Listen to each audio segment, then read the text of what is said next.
Hello my friends, welcome to my channel, Lindy's Magpie Reads. I'm Lindy and I'm here to talk about books.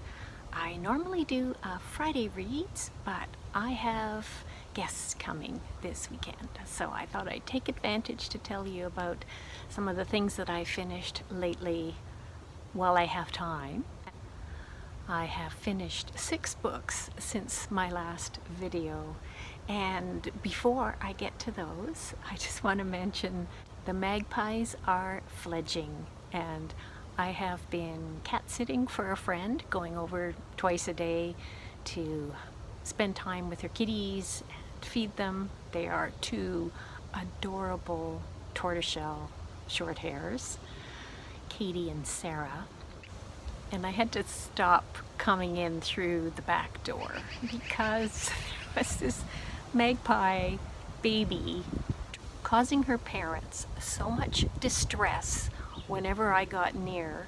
And the last time that I parked in the back, just as I was about to back out of the parking space, the bird landed right on the hood of my friend's vehicle, which I had borrowed so that I could go and take care of her cats. And I just wanted to show you this tiny little clip that I got before she made her way safely to the ground again. On to the books. I'm not going to tell you much about this fantastic novel or hybrid novel true book, a short little book called With or Without Angels by the British author Douglas Bruton. It is a tender story about a man, an artist, at the end of his life. I loved it. Sean, the book maniac, and I read it together, and we had a conversation that is taped, and Sean's going to be editing that, so watch for that coming up on our channel sometime in the next few weeks, and you'll hear more about it. And the next 2 books are for Pride Month, starting with this novel, Dandelion Daughter. It's by Gabrielle Boulianne-Tremblay, translated from French by Eli Tareq El Bechelany-Lynch. I always have all of the book information down in the notes below the description box, so if you want more information, it will be there. Gabrielle is trans, and this is auto fiction. It's very gently told, starting from her childhood and going into early adulthood. Each chapter is kind of like a little vignette, a small scene, and I'll just read you a bit to give you a flavor. The narrator and her brother Olivier are going to summer camp for the first time. The camp is situated in the middle of a forest. When we arrive, we see a small cabin amid the pine, ash, and birch trees. This place tremors with poetic beauty. Many small buildings are set side by side to form a half circle. There's also a dorm where dreams are made. We'll sleep there sometimes. It's part of the summer plan. Enormous columns of pruned cedar border the campgrounds. I'll have to cross these lines as well. Francois, the camp counselor, must be 17. It's his summer job, watching small, turbulent monsters. He comes out of the main building when our car parks at the gray-blue gravel entrance. He has a scar on his upper lip. It makes him look tough. Already, I picture him as a pirate scouring the ocean. Already, he is glorious to me. A bunch of kids are having fun in the grass, and they are small dandelions filled with laughter. No one is crying here. You could say it's paradise. I want Francois to tell me about his past as a pirate and all his adventures at sea. A laughing mouth peeks through his growing beard. He opens my car door and it's all that's needed to win me over. The anxiety that had been nagging at me since the morning dissipates. It's as though, with one look, he tamed the wolf in my stomach. I take my time stepping out of the car, and the ease with which I move is like snow melting in an unexpected spring, which laughs on in amusement. My hand is in his so I don't fall. Another quarter of a second to cherish, another reminder that I'm alive. I set my feet on the gravel. As for Olivier, he looks like a horse that's been let out of its paddock onto the racetrack. The information in the back says that Gabrielle is a writer, actor, model, and trans activist. The first trans woman to be nominated as an actress at the Canadian Screen Awards. And there she is. So this is published by Esplanade, which is part of Véhicule Press. And as far as I know, they only publish soft cover. And that reminds me of something I wanted to tell you about Elizabeth's video asking the question, are hardcovers luxury items? I'm going to link Elizabeth's video below. Her channel is Bouquins and Books, and she did a great job comparing prices for books in the US, in Canada, and in Great Britain, and looking at minimum wage and how much it costs for a hamburger and how much it costs for Netflix, and comparing all these. And if you are interested in stats and in the price of books, I highly recommend that you check out that video if you haven't already. All of which is to say that in Canada, it's not unusual for small publishers to only publish in softcover, no hardcover luxury items because of price, right? And I almost forgot that I read this as part of the Read Across Canada challenge that Jolene of Bookworm Adventure Girl has been doing all this year. And the month of June is for Quebec authors, so here's my Read Across Canada entry, I guess. And how could I forget? Jolene and I got together in person.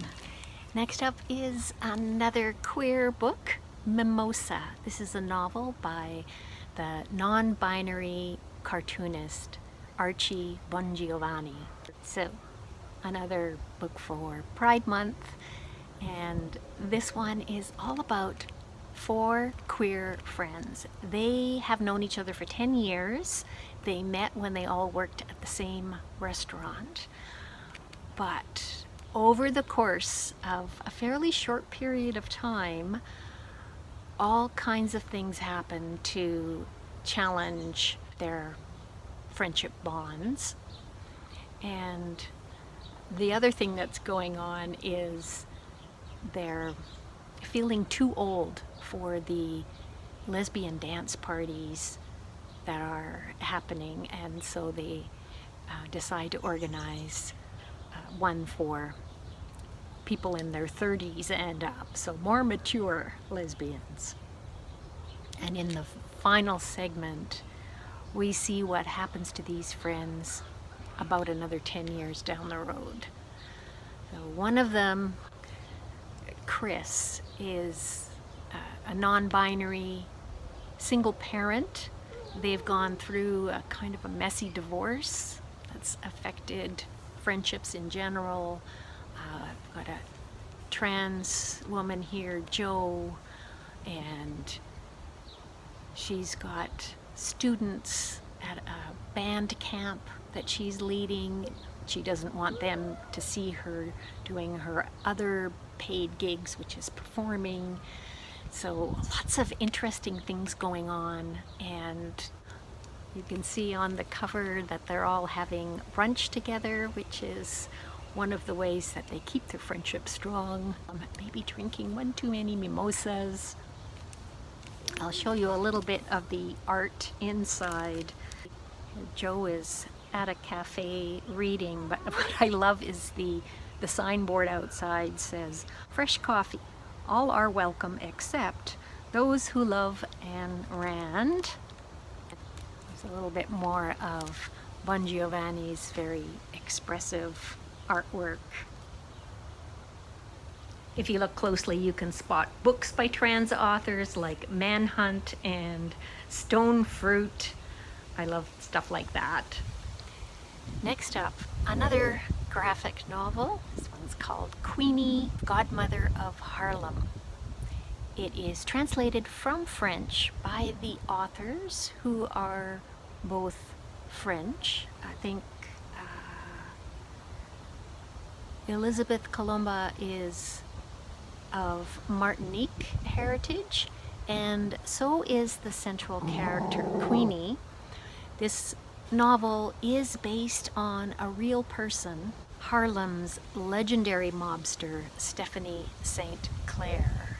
The other creator is Aurélie Levy. I'll show you a little bit of the art style. Stark black and white.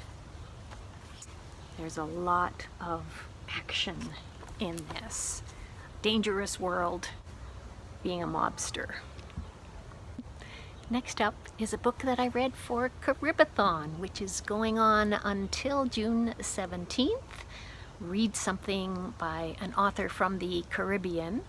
The two hosts are Karen from Run Right Reads and Peta from Comfy Cozy Up. I will link their information down below because they have lots of suggestions of authors to pick up.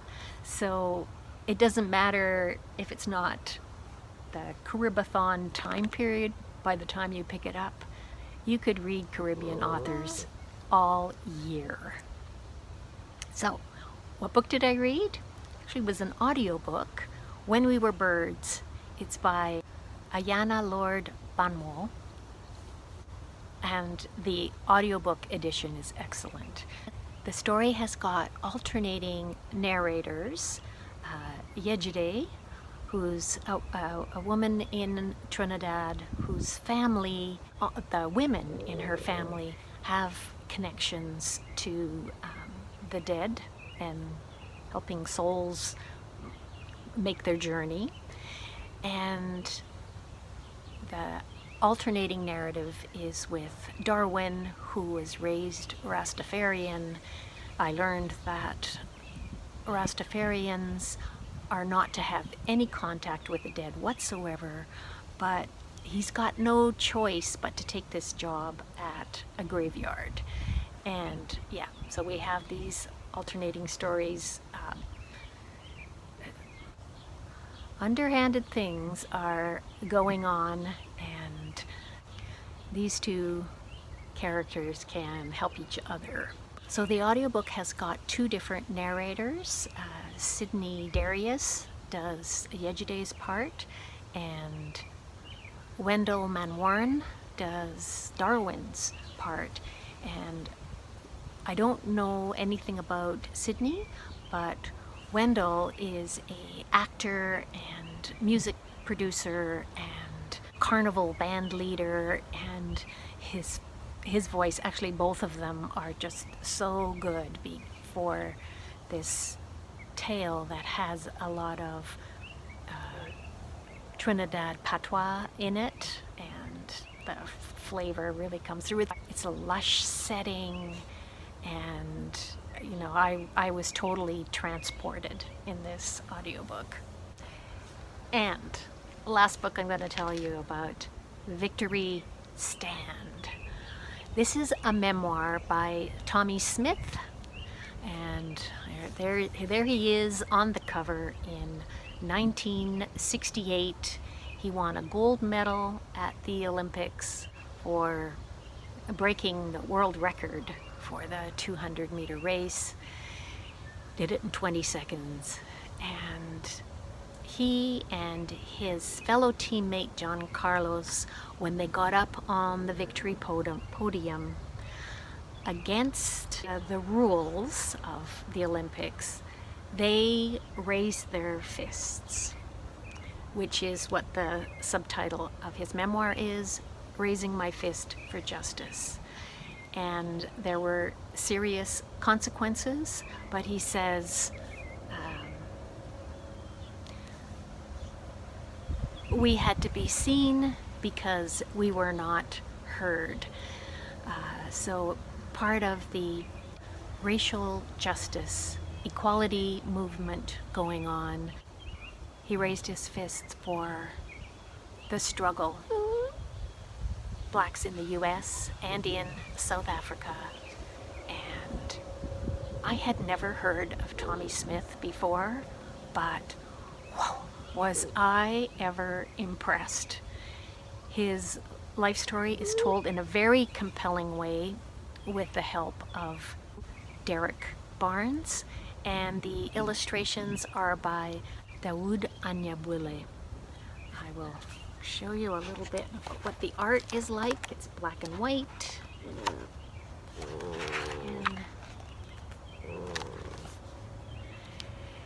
And my little pup is really wanting me to finish and pay attention to her. Sorry about that. But that's all I've got to say. It's an excellent, highly recommended graphic novel, suitable for probably grade 6 and up. Yeah, it's great.